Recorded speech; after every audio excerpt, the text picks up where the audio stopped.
Kabilang Dako.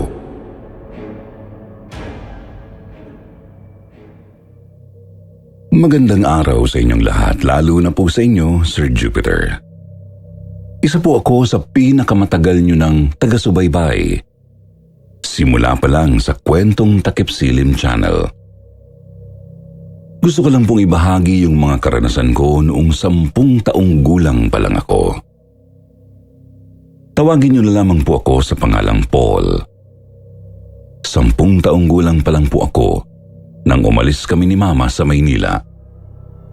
At napatigil ako sa pag-aaral. Palagi kasi kaming sinasaktan ni Papa lalo na kapag umuuwi siyang lasing.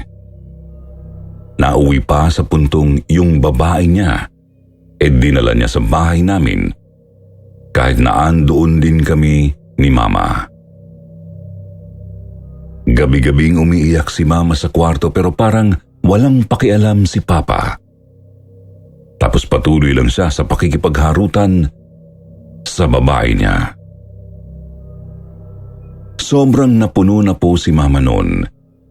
Kaya nagdesisyon na rin siya sa wakas na iwan si Papa. Isinama niya akong umuwi sa probinsya kung saan siya lumaki. Sa isang probinsya sa Mindanao po kami nagpunta. Hindi ko po sasabihin ang eksaktong lugar dahil ayaw ko pong maapektuhan ang mga taga doon na hindi nakakaalam sa kwentong ito. Basta isa po yung liblib na lugar kung saan marami pong bundok.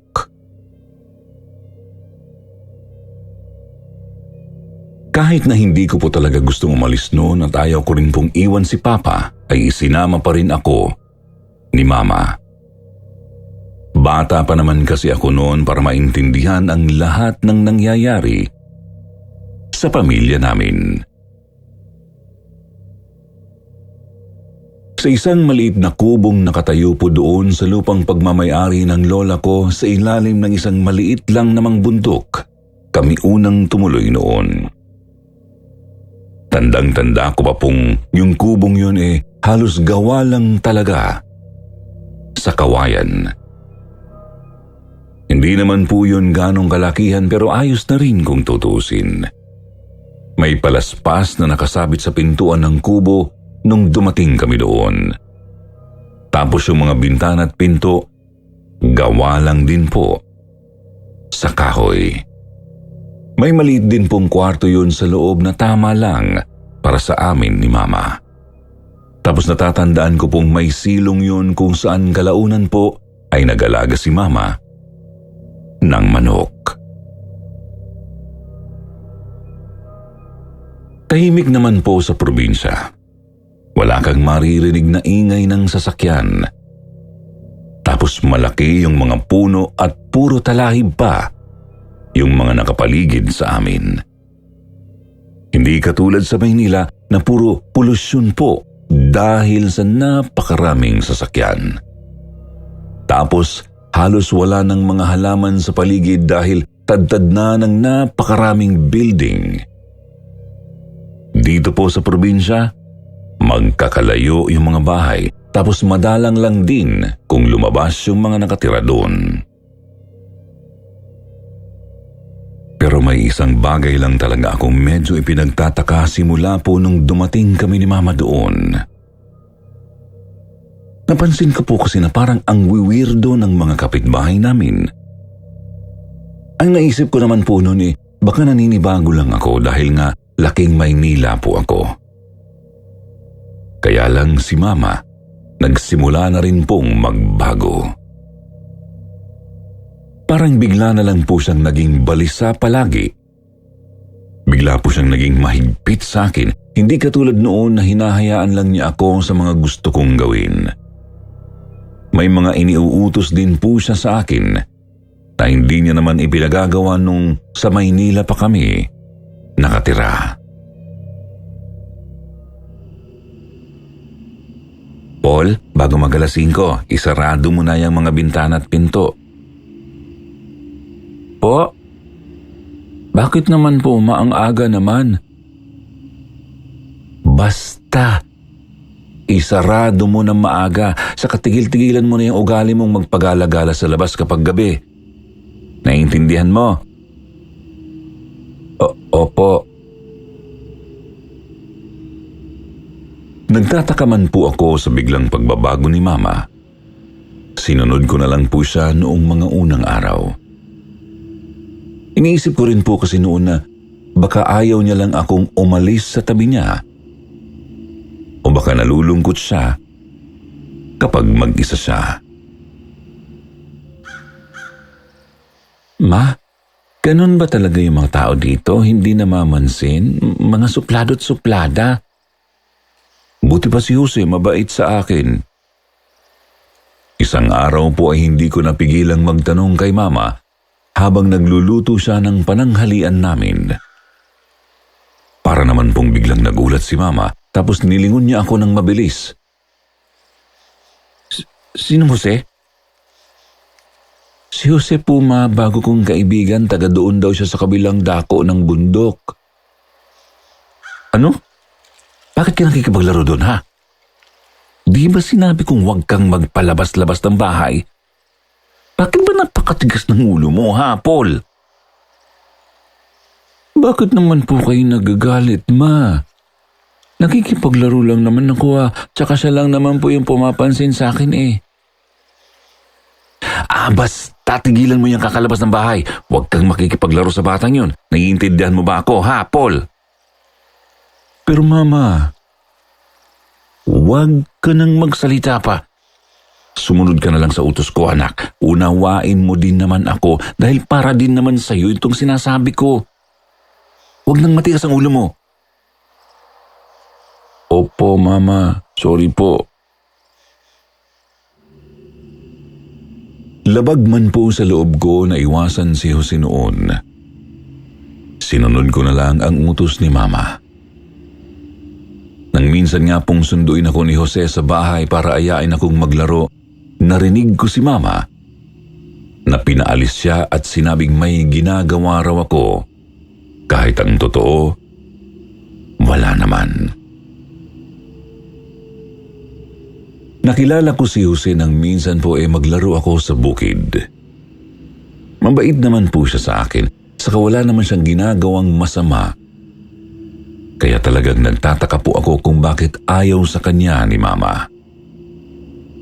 Parang may mali talaga kay Mama.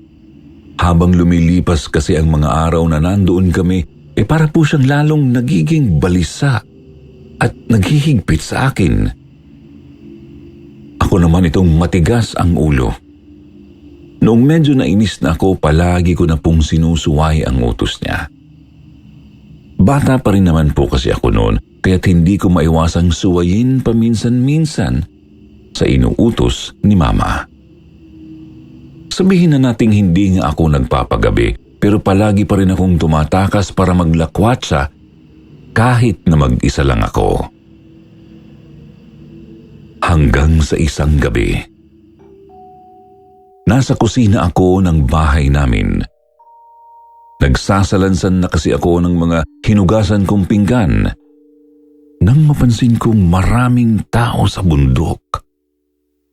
Tanaw ko po kasi ang labasan dahil pinagtagpi-tagping kawayan lang naman po yung nakaharang doon sa may lababo namin. Saka may mga dala po kasing sulu yung mga taong nakita kong naglalakad doon sa may bundok. Mama? Ma? Tignan mo yun, ang dami pong tao sa may bundok. Bigla pong napatigil si Mama sa pagtutupi ng damit noon at tinanaw yung mga tao.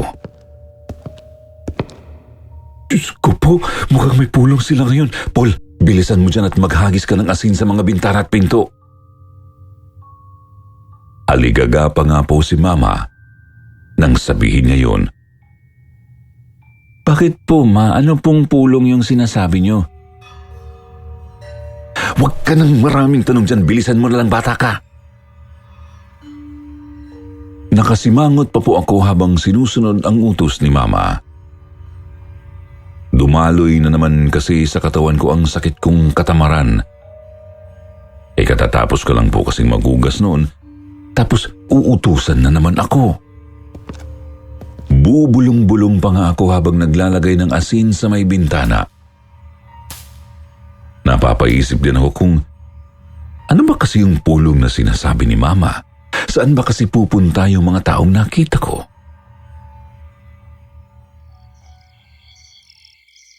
Mahimbing naman po kaming nakatulog ng gabing yun. Pero nung mga bandang hating gabi na, naalimpungatan po ako sa ingay na nanggagaling sa labas. Kakaiba po talaga yung tunog eh. Hindi ko maipaliwanag. Pero parang nakakarinig ako ng huni at tunog ng iba't ibang hayop. Bigla rin pong nag-ingay yung mga manok ni Mama sa silong namin. Nag-curious na naman po ako noon.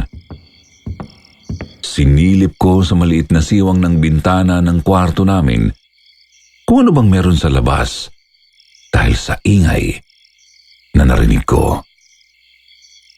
Pero parang natuyuan po ako ng laway sa mga nakita ko doon. Bigla pong nagtayuan ang mga balahibo ko.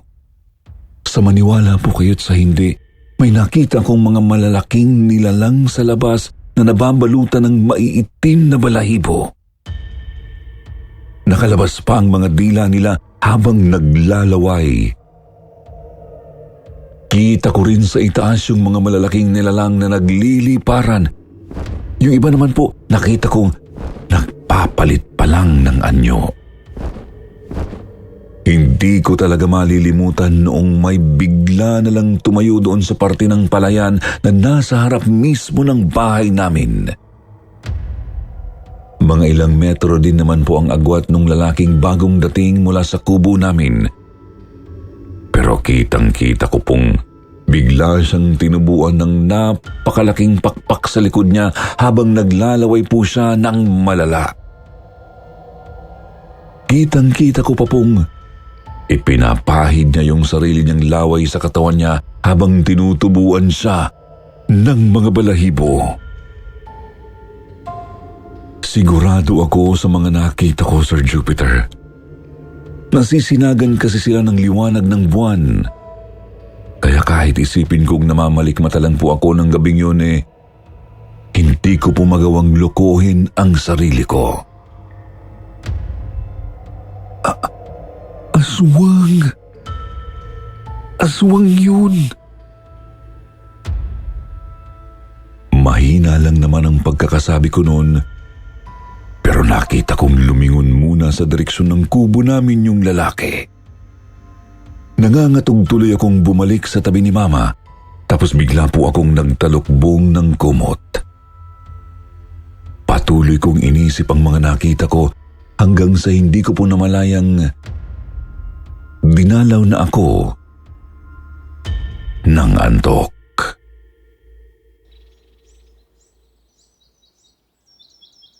Problemado po ako kinabukasan matapos kong makita yung mga aswang kagabi, Sir Jupiter. Hindi ko kasi alam kung paano ko sasabihin kay Mama yung mga nakita ko. Para naman po kasing napakahirap patunayan at paniwalaan nun. Mama, may aswang po ba sa lugar na to? Hindi ko rin po napigilan ang sarili kong magtanong kay Mama. Ano? Ano sinasabi mo, Paul? Gutom lang yan. Halika na, kumain ka na ng agahan. Ma, nakakita nga po ako ng mga aswang kagabi. Nakita ko nga po yung mukha nung isa dun . Ano ba, Paul? Tumigil ka na nga dyan sa sinasabi mo. Nananaginip ka lang nun. Hala, sige, kumain ka na dyan. Wala na po akong nagawa. Ayaw ho kasing maniwala ni Mama sa akin. Tapos parang iniiwasan niya pang pag-usapan namin yung nakita ko. Alam kong hindi kalokohan yung mga nakita ko, Sir Jupiter. At alam ko po kung sino yung mga aswang kagabi. Yung mga taga-kabilang dako po, sila yung nakita ko. Minsan na rin po kasi akong napadaan doon dahil sa paglalakwatsa ko. Hindi naman po ako niyayaya ni Jose pero ako yung nagpupumilit na pumunta sa kanila. Ilang beses na nga po akong pinagsabihan ni Jose na huwag daw akong dumayo sa kanila pero sadyang makulit lang talaga ako noon. Tanda ko pa nga yung mga mukha ng mga taong nakatira doon. Kaya kilala ko kung sino yung mga aswang na nakita kong nagpapalit anyo pa lang kagabi. Yung isa doon, si Mang Pensyo, tatay ni Jose. Pero ngayon alam ko na po ang dahilan kung bakit ganun na lang akong pagbawalan ni Jose na dumalaw sa kanila at kung bakit ayaw ni Mamang maging magkaibigan kami. Mama, si Jose po ba aswang din siya? Ano na naman yung sinasabi mo, Paul? Kaya po ba ayaw niyo akong papalapitin kay Jose? Hindi na po umimik si Mama sa tanong kong yun, Sir Jupiter. Doon pa lang po alam ko na kung ano talaga ang sagot. Hindi ko na po sinubukang tanungin pa ulit si Mama. Pagkatapos noon, simula po noon talagang umiwas na ako sa mga taga-kabilang dako, pati na rin kay Jose. Ni hindi na nga po ako nagpapaabot ng hapon kapag lumalabas ako ng bahay para maglaro. Tutal, nagkaroon na rin naman po ako sa wakas ng mga bagong kaibigan na anak naman ng mga kapitbahay namin ni Mama. Nakahanap din po ako ng lugar kung saan ako nakawilihang umistambay tuwing tanghaling tapat. Doon po sa may ilog, malapit lang din sa amin. Malamig po kasi doon, saka marami akong nakikitang ibon na nagpupunta doon para uminom ng tubig.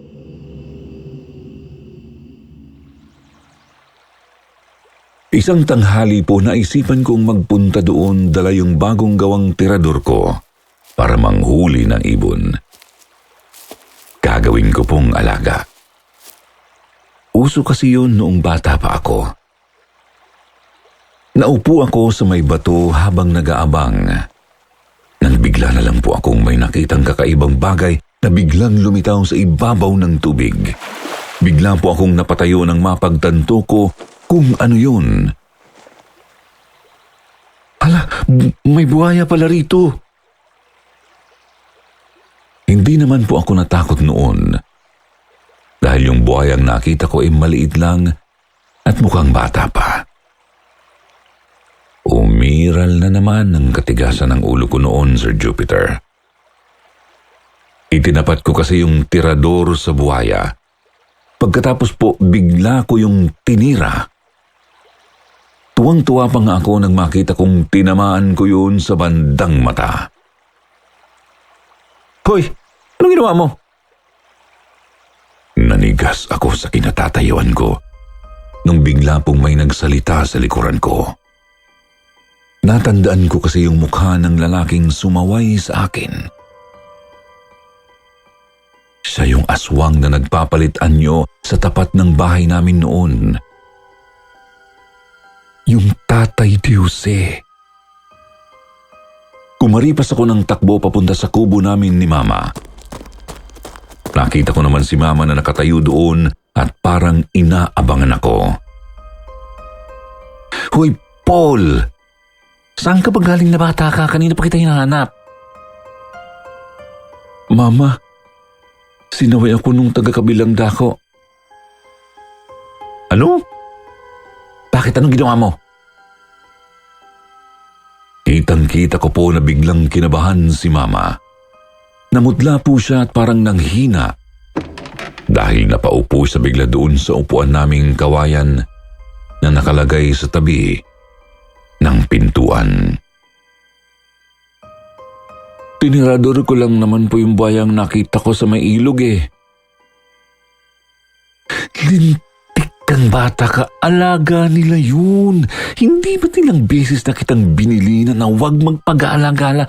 Bakit ba hindi ka nakikinig ha?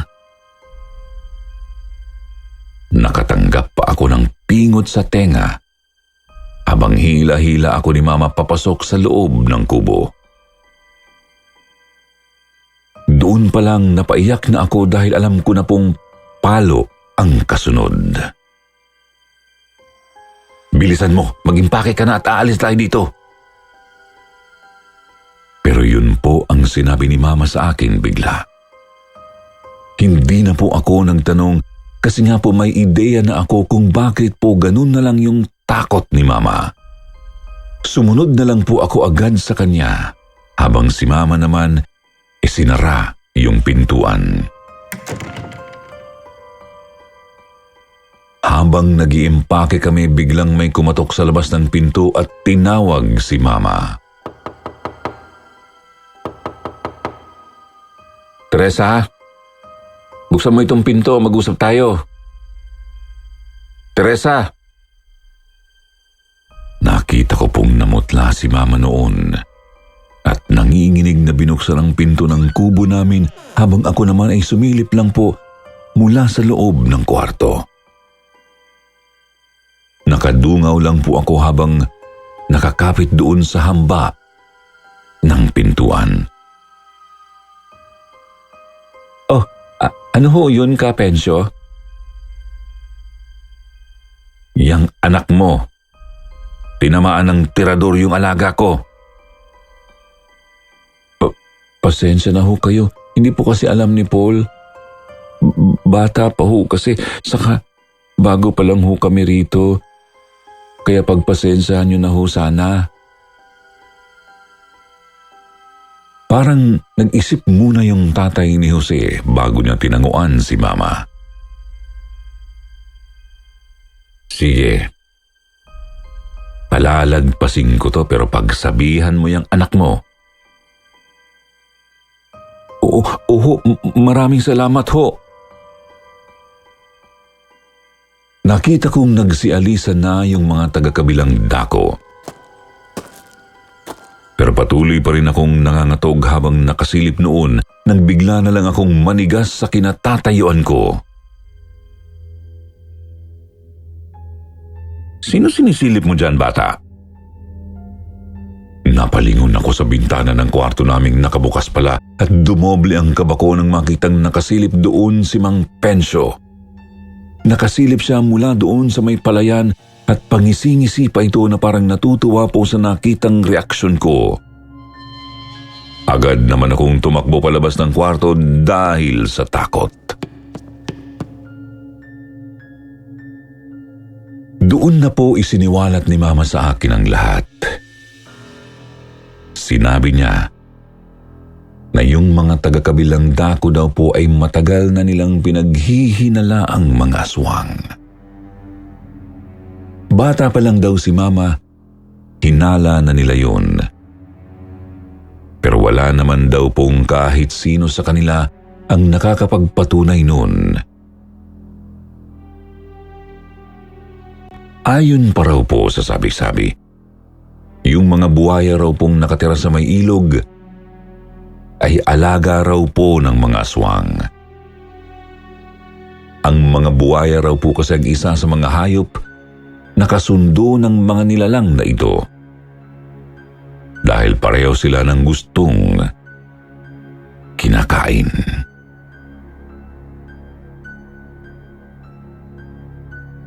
Ang sabi po ni Mama, huwag na huwag ko raw pong ipagsasabi kahit na kanino na nakita ko talagang nagpalit ng anyo si Mang Pensyo ng gabing yun. Huwag na huwag ko raw po silang babanggitin sa kahit na sino dahil baka balikan nila ako. Pero hindi naman daw po basta-basta nananakit ang mga taga-kabilang dako. Lalo na kung hindi rin sila pinakikialaman ng ibang tao. Ang sabi ni Mama, mga hayop lang naman daw ang kinakain nila.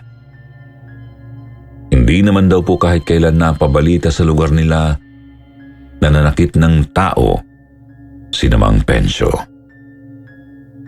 Kung minsan nga po ay namimigay pa raw sila ng mga gulay. O di kaya ay palay bilang pagpapakita raw po ng pakikipagkasundo nila sa mga tao. Talagang natakot lang po kami ni Mama kasi hindi naman daw po niya nakausap ang mga taga-kabilang dako kahit noong bata pa siya. Pinagbabawalan daw po siya ni Lola na lumapit sa mga yun. Hindi naman na rin po ako nagkaroon ng iba pang encounter kina Mang Pensyo pagkatapos nun. Pero palagi ko pa rin po silang nakikita o nakakasalubong kapag dumadaan sila sa amin papunta doon sa may ilog.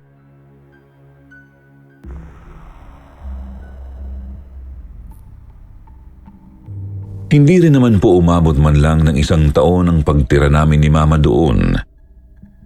Dahil nakahanap na po siya ng ibang trabaho, pabalik sa Maynila. Sinundo po kami ng pinsan ni Mama dahil si Mama raw po ang papalit sa kanya bilang tindera sa isang tindahan ng ukay-ukay.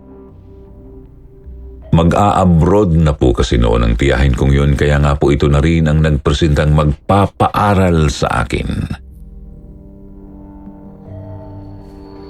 Ilang taon lang po ang lumipas ay sumunod na rin si Mama doon sa tiyahin ko. At pinasok na rin niya ang pagiging OFW para lang mapag-aral ako hanggang sa nakapagtapos po ako ng kolehiyo. At ngayon ay nagtatrabaho bilang supervisor sa isang manufacturing company. Sana po ay nagustuhan ninyo ang kwento ng karanasan namin ni Mama noong bata pa ako. Simple lang po ito pero sana ay naaliw po kayo sa naging pakikinig nyo rito. Maraming salamat po sa Sitio Pangil para sa pagbibigay po ng pagkakataong mai-share ko ito. Muli ako po si Paul. Hanggang dito na lang po. Paalam.